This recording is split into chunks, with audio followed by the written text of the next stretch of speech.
충격적인 일들이 발생했습니다. 사우디 가뭄 때문에 주민 폭동이 발생하였는데 한국인이 모든 사우디 폭동을 진압했습니다. 폭동을 잠재운 한국인의 힘, 그 힘으로 인해 사우디는 지금의 부강한 나라가 되었습니다. 만약 그 일이 없었다면 사우디는 멸망했을 겁니다.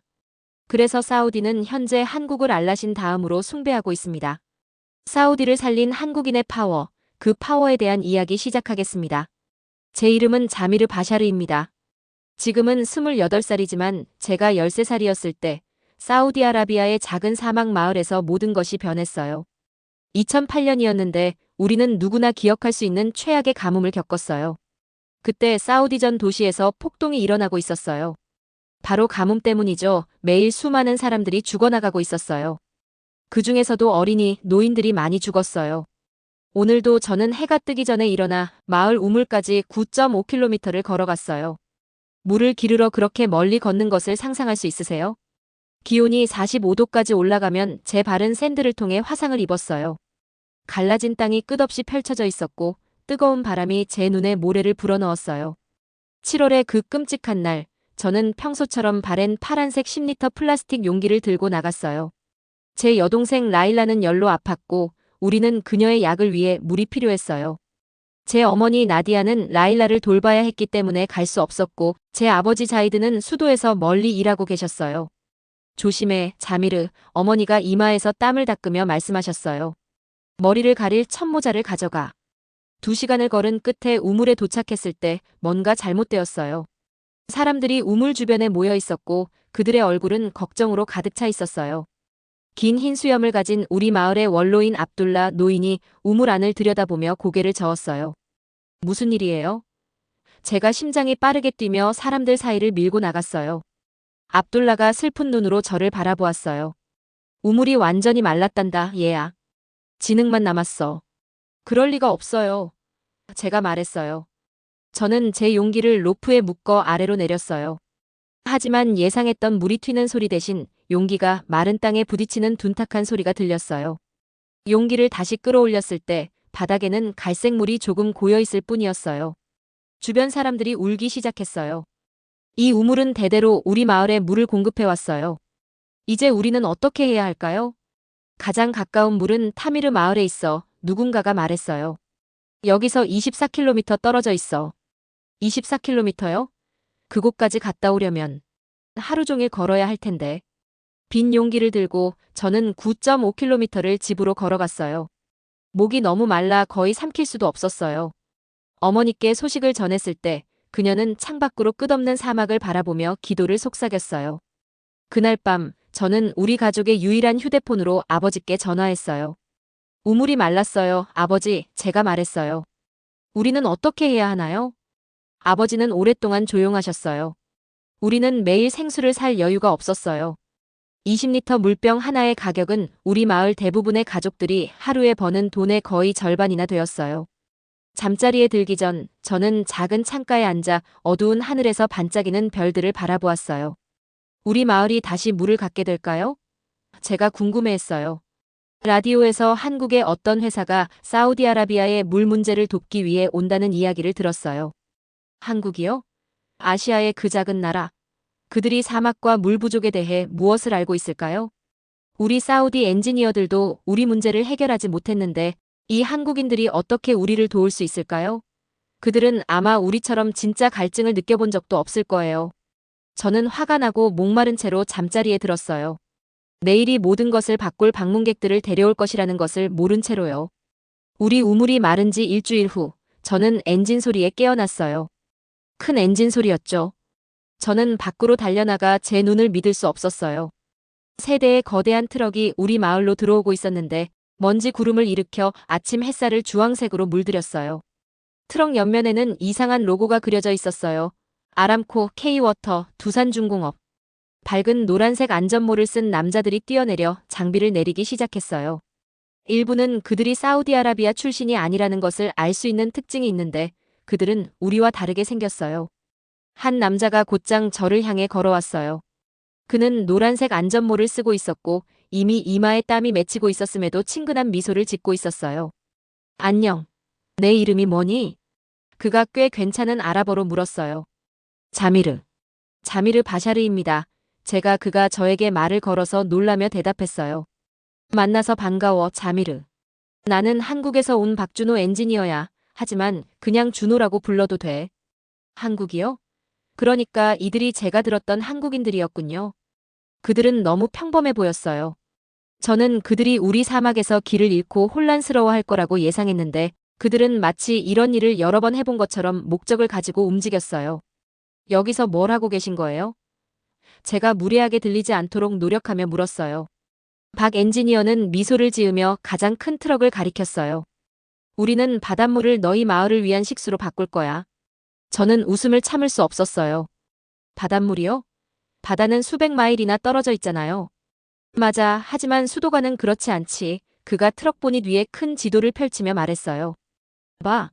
우리는 홍해 옆에 담수화 공장을 짓고 여기까지 파이프를 연결할 거야. 3개월 안에 너희 마을에 깨끗한 물이 직접 흐르게 될 거야. 3개월이요? 그건 불가능해 보였어요. 우리 정부 관리들은 우리의 물 문제를 해결하는데 몇 년이 걸릴 거라고 말했었어요. 넌 내 말을 믿지 않는구나. 박 엔지니어가 제 의심스러운 표정을 알아차리고 말했어요. 괜찮아. 하지만 그동안에 우리는 너희 마을을 위한 비상용수를 가져왔어. 배급 지점을 어디에 설치하면 좋을까? 그는 실제로는 탱커였던 트럭 중 하나를 가리켰어요. 그렇게 물이 도착했어요. 마을 사람들은 모든 크기의 용기를 가지고 모여들었어요. 어머니는 저를 우리의 5개 용기와 함께 보냈고 저는 줄에 서서 기다렸어요. 아직도 무슨 일이 일어나고 있는지 완전히 믿지 못한 채로요. 제 차례가 되었을 때 한국인 작업자가 제 용기를 채우는 것을 도와주었어요. 물은 맑고 시원했어요. 우리 우물물보다 훨씬 좋았어요. 이건 임시적인 거야. 그 작업자가 설명했어요. 진짜 해결책은 곧 올 거야.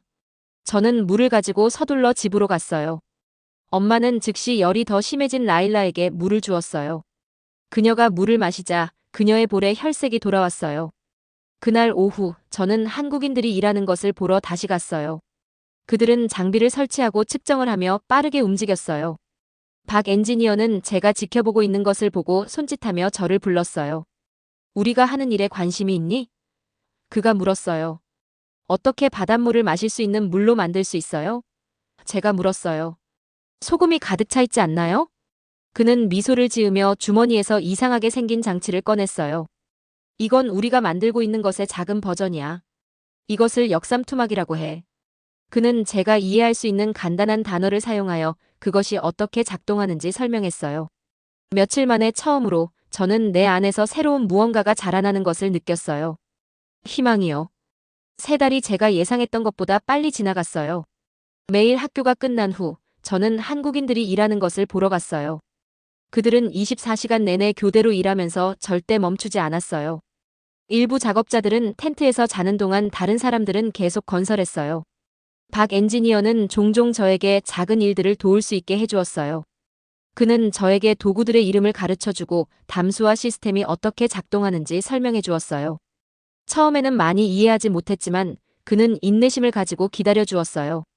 바다에는 물이 풍부해. 그가 설명했어요. 하지만 소금이 가득 차 있지. 우리의 일은 그 소금을 제거하는 거야. 그걸 정말로 할 수 있어요? 제가 물었어요. 우리는 이미 한국에서 그렇게 하고 있어.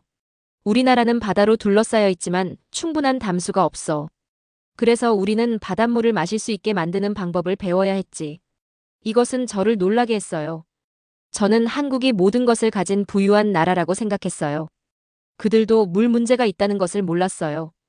오늘은 중요한 테스트 날이었어요. 우리 마을과 홍해 옆에 담수화 공장을 연결하는 파이프라인이 완성되었어요. 박 엔지니어는 오늘 우리가 처음으로 그곳을 통해 물이 흐르는 것을 볼 것이라고 약속했어요. 우리 마을 전체가 지역사회 중심에 지어진 새로운 급수소 주위에 모였어요.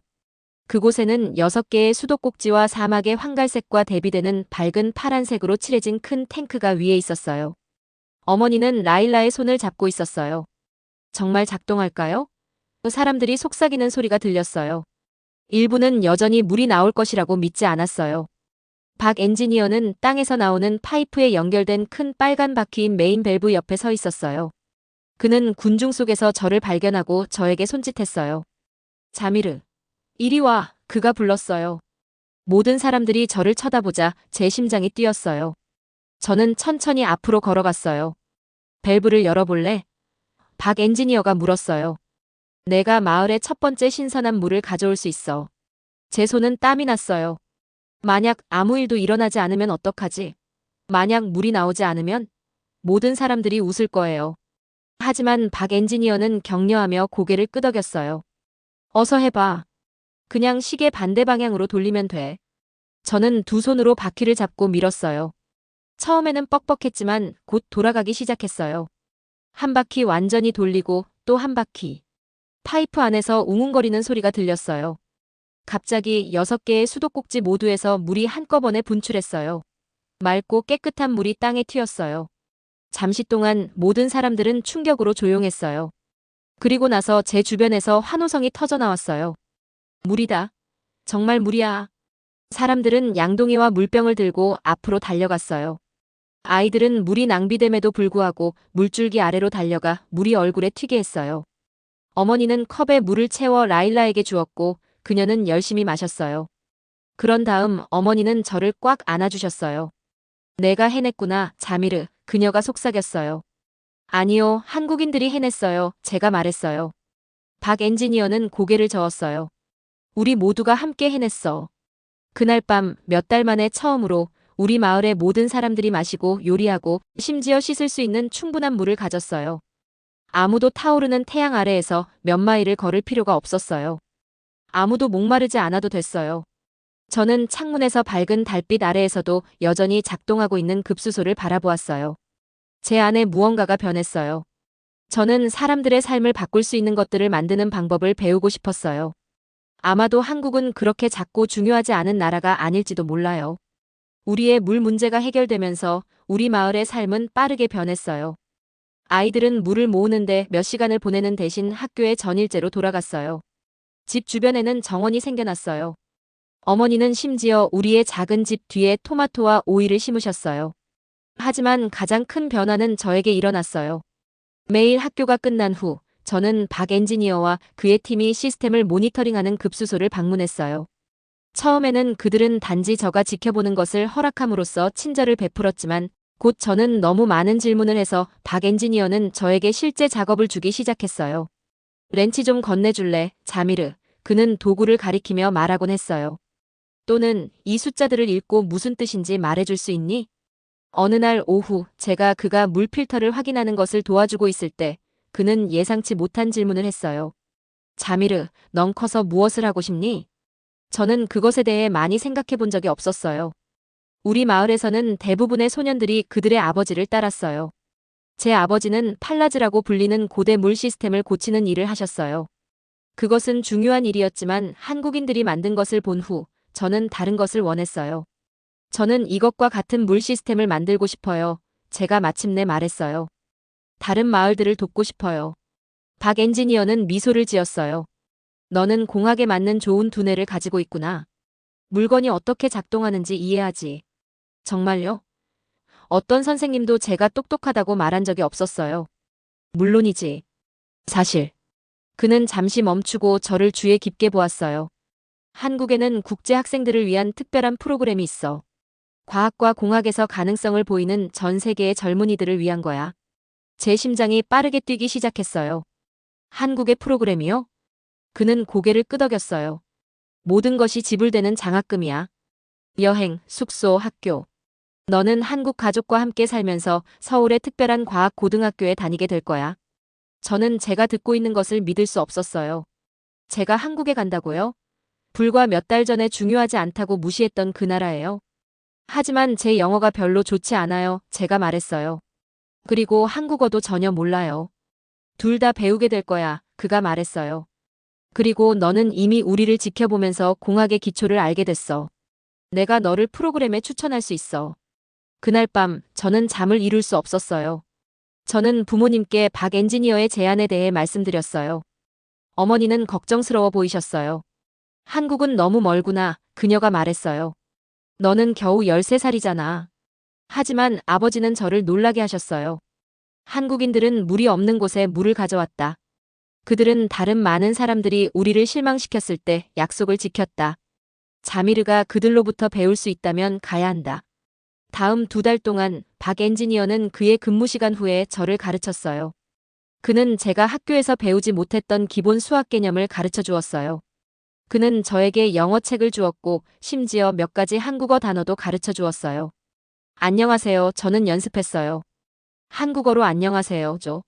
한국팀이 우리 마을을 떠날 시간이 되었을 때 물 시스템은 완벽하게 작동하고 있었어요. 마을 사람들은 음식과 음악과 함께 축하 행사를 열었어요.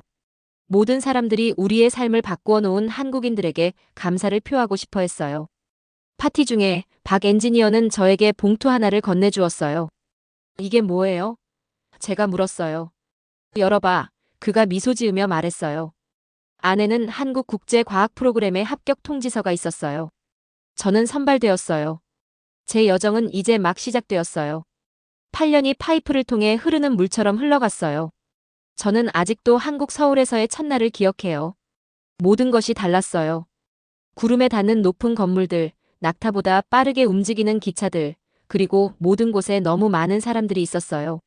저는 김가족과 함께 살았는데 그들은 저를 마치 자신들의 아들처럼 대해주셨어요.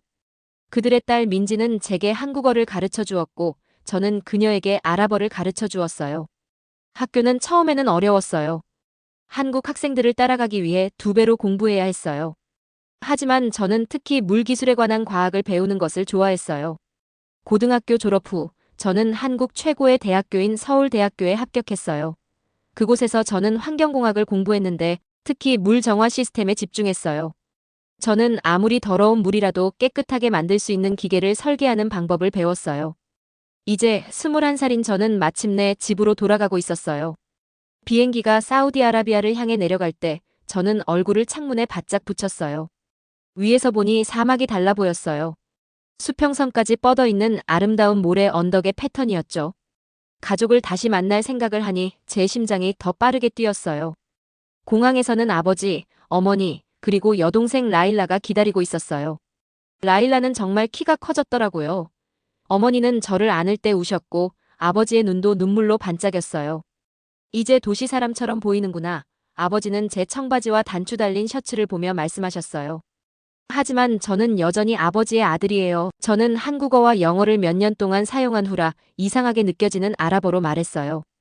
우리 마을까지 가는 길은 3시간이 걸렸어요. 가까워질수록 새로운 도로가 건설된 것을 알아차렸어요. 심지어 길을 따라 나무들도 있었어요. 물이 모든 것을 바꿨단다. 아버지가 설명하셨어요.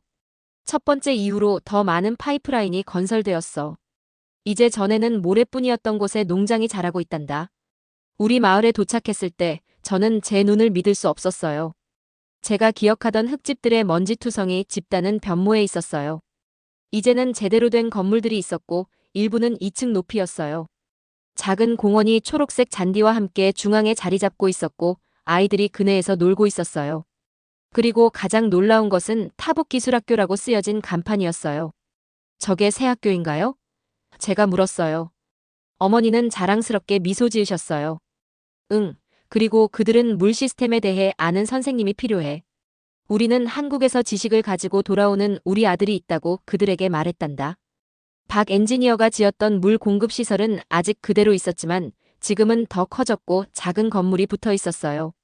그 옆에는 아랍어, 영어, 한국어로 쓰여진 기념비가 서 있었어요. 한국 그리고 사우디 우정 물 프로젝트. 그날 저녁 이웃들이 저를 집으로 환영하러 왔어요. 그들은 한국과 제 공부에 대해 끝없는 질문을 했어요. 이제 머물 거니? 몇 년 전 우리 우물이 말랐을 때 울었던 노인 압둘라가 물었어요. 일단은요, 제가 말했어요. 저는 기술학교에서 가르치고 우리의 물 시스템을 개선하는데 도움을 주고 싶어요.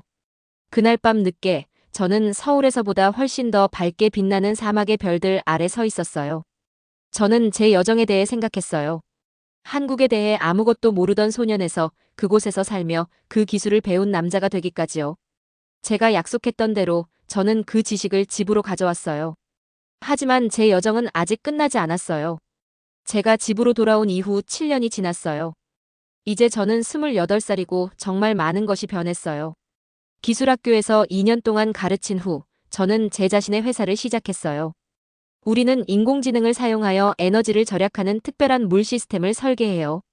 우리의 가장 큰 성과요? 일반 담수화 공장보다 40% 적은 전력을 사용하는 시스템을 만든 거예요. 지난달 놀라운 일이 일어났어요. 저는 사우디아라비아 정부로부터 물 혁신상을 수상했다는 편지를 받았어요. 시상식은 우리나라의 수도인 리야드에서 열릴 예정이었어요. 박 엔지니어를 초대해야 해 아버지가 제안하셨어요. 그가 없었다면 이 모든 일이 일어나지 않았을 거야. 저는 박 엔지니어를 몇 년 동안 보지 못했지만 가끔 이메일을 주고받았어요. 그의 마지막 메시지에서는 은퇴했다고 언급했어요. 하지만 저는 그가 한국에서 여기까지 올 것이라고 정말 기대하지 않으면서도 초대장을 보냈어요. 시상식 전날 저는 리야드의 호텔에 체크인하고 있을 때 누군가 제 이름을 부르는 소리를 들었어요. 자미르 바샤르. 정말 너니? 저는 돌아서서 제 눈을 믿을 수 없었어요. 거기에 박 엔지니어가 서 계셨어요. 그의 머리카락은 이제 완전히 회색이 되었고 주름도 더 많아졌지만 그의 눈은 여전히 제가 기억하는 것과 같은 밝은 에너지를 가지고 있었어요. 박 엔지니어님. 저는 소리치며 그를 안기 위해 달려갔어요. 오셨군요. 놓칠 수 없었지. 그가 미소를 지으며 말했어요. 그리고 이제는 나를 준호라고 불러다오. 우리는 이제 선생님과 학생이 아니라 동료야. 다음 날 시상식에서 제 이름을 불러 상을 받으러 나갔을 때 저는 준호 씨에게 저와 함께 무대에 오르도록 부탁했어요. 제가 설명하기 전까지 관중들은 혼란스러워 보였어요. 15년 전 이분은 우리 마을의 우물이 말랐을 때 물을 가져다 주셨어요. 그는 제가 물 시스템에 대해 아는 모든 것을 가르쳐 주셨어요. 이 상은 저만큼 그에게도 속한 것입니다. 시상식 후 준호 씨와 저는 함께 제 마을을 방문하기로 결정했어요. 우리 차가 마을에 접근할 때 저는 모든 변화를 가리켰어요. 이제 마을 주변에는 녹색 들판이 있었어요. 지붕 위에는 태양 전지판이 반짝였어요. 아이들은 포장된 도로를 따라 자전거를 타고 있었어요. 이제는 마치 오아시스 같구나, 준호 씨가 경이롭게 말했어요. 마을 중심에는 제가 설계를 도운 새로운 커뮤니티 센터가 서 있었어요. 안에는 물 프로젝트 전과 후의 마을 모습을 보여주는 사진들이 있는 우리 마을의 변화에 관한 작은 박물관이 있었어요. 저는 준호 씨를 위한 특별한 선물이 있었어요. 그가 지은 원래 시스템에서 나온 물이 담긴 작은 유리병이었죠. 이것은 모든 것을 바꾼 물방울이에요. 저는 병을 건네며 그에게 말했어요. 15년 전 제가 그 밸브를 돌렸을 때 시스템에서 나온 첫 번째 물이에요. 준호 씨는 눈이 촉촉해진 채로 병을 조심스럽게 들었어요. 이제 너의 계획은 뭐니, 자미르? 다음 달에 아프리카로 갈 거예요. 제가 말했어요. 거기에는 우리가 겪었던 것과 같은 문제에 직면한 마을들이 있어요. 저도 그들에게 물을 가져다 주고 싶어요. 준호 씨는 완벽하게 이해하며 고개를 끄덕였어요. 그날 밤 우리는 사막의 별들 아래 밖에 앉았어요. 제가 절망적인 13살 소년이었을 때 바라봤던 것과 같은 별들이었죠. 그때는 제 미래를 상상할 수 없었어요. 이제는 다음에 무슨 일이 일어날지 기다릴 수가 없어요. 한 방울로 시작된 물은 강이 되어 한국에서 사우디아라비아로 그리고 이제 아프리카와 그 너머로 흐르고 있어요. 그리고 저는 그 흐름의 일부가 되어 가장 필요한 곳에 희망을 전하고 있어요. 오늘의 이야기는 여기까지입니다. 사연 보내주신 자미르 바샤르 씨 감사드리고요. 오늘 사연 어떻게 들으셨나요? 오늘 사연 감동적이시면 구독, 좋아요, 알람 설정 부탁드릴게요. 그럼 지금까지 사우디 사연을 들려드린 감동드림 조아영입니다. 그럼 끝까지 영상 시청해주신 모든 분들께 정말 감사합니다. 앞으로 더 좋은 영상으로 찾아뵐게요. 감사합니다. 그리고 사랑합니다. 당신의 감동드림이 되도록 최선을 다해 노력하겠습니다. 다시 한번 인사드립니다. 감사합니다. 감동드림 조아영이었습니다. 행복하세요.